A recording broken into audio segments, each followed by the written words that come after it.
This mini lesson is about restriction enzymes.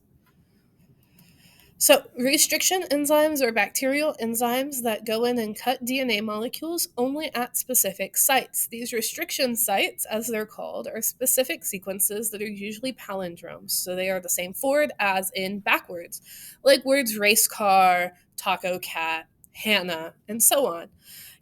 We can categorize these restriction sites into two groups based off of the type of cuts. We have cuts with sticky ends and cuts with blunt ends.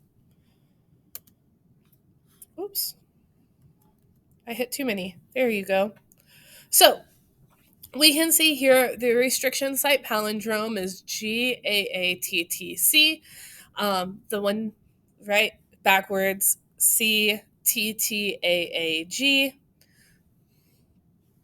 So, same forwards as it is backwards. Uh, when that restriction enzyme comes in and cuts the restriction site, we can see with the sticky ends, it's almost like a piece of tape. So you tape, right? Tape it down. One side's flat, one side's sticky. They stick together. Restriction fragments from two different organisms are cut at the same restriction site. They are stuck together to form a recombinant DNA molecule using ligase. Now, with blunt ends, it's kind of like a high five.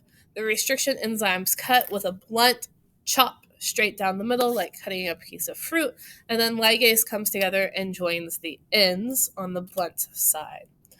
So, I want you to know that restriction enzymes are named after the bacteria that they are found in. So, here are a couple of examples that you can see.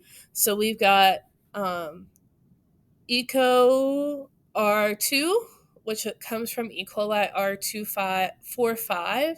We can see the restriction enzyme cuts between CCGG, and E. coli or Eco R1 from E. coli RY13 cuts between GAATTC.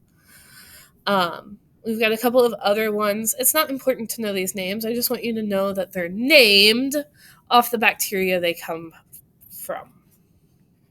Right? And that ends this short little mini lesson on restriction enzymes.